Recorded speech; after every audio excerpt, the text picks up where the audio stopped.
জামায়াতে যোগদানের আসল কারণ নিজেই জানিয়েছেন মুফতি আলী হাসান উসামা আমার দেশ সংবাদ মাধ্যমকে। সোমবার বিকেলে মুঠোফোন সাক্ষাৎকারে আমার দেশ অনলাইনকে তিনি বলেন, সমস্ত ইসলামী রাজনৈতিক দলের লক্ষ্যই হল আল্লাহর জমিনে আল্লাহর দিন প্রতিষ্ঠা করা। জামায়াতে ইসলামীও এর ব্যতিক্রম নয়। তাদের স্লোগানই হল আল্লাহর আইন চাই, সৎলোকের শাসন চাই। হ্যাঁ, বিদ্যমান কাঠামোর ভিতরে থেকে একদিনেই আমূল পরিবর্তন সম্ভব নয়, কিন্তু সংস্কারের বীজ বপন করলে একদিন তা বৃহৎ মহিরুহে পরিণত হবে ইনশাআল্লাহ।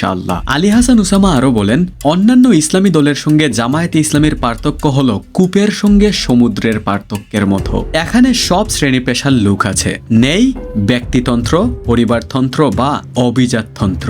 আছে অত্যন্ত সুদৃঢ় সাংগঠনিক কাঠামো। এখানের প্রতিটি মানুষ পারস্পরিক হৃদ্যতা ও ভালোবাসার ক্ষেত্রে যেন সীসাডালা প্রাচীর। নেই পারস্পরিক হিংসা বিদ্বেষ, কামড়াকামড়ি বা গালাগালি। প্রত্যেকেই শাহাদাতের স্বপ্নে উজ্জীবিত, দিন বিজয়ের আদর্শে প্রশিক্ষিত ও নিবেদিত। তিনি আরো বলেন, দীর্ঘদিন অন্য সংগঠন ও রাজনীতির সঙ্গে সম্পৃক্ত থেকে আমার এই অনুভূতি হয়েছে, বাংলাদেশে ইসলামী রাজনীতির অঙ্গনে সবচেয়ে সম্ভাবনাময় নাম জামায়াতে ইসলামী। আল্লাহ আমাকে যে জ্ঞান, যোগ্যতা ও প্রতিভা দিয়েছেন তা এ সংগঠনের কাজে লাগালে ইকামতে দিনের কাজ আরো গতিশীল হবে ইনশাআল্লাহ। কোথাও কোনো ভুল ত্রুটি থাকলে তাও সংস্কার হবে ইনশাআল্লাহ। পাশাপাশি এখানে এত বৃহৎ পরিসর রয়েছে যে নিজের সর্বোচ্চটুকু দিয়ে কাজ করলেও এক জীবনে কাজ শেষ হবে না। তো প্রিয় দর্শক, আলী হাসান উসামার জামায়াতে ইসলামীতে যোগদানের ফলে দেশে যে একটা বিশাল প্রশ্ন তৈরি হয়েছিল যে কেন উসামা জামায়াতে যোগদান করেছেন, আশা করি সেই প্রশ্নের উত্তরটা আপনারা সবাই পেয়ে গেছেন।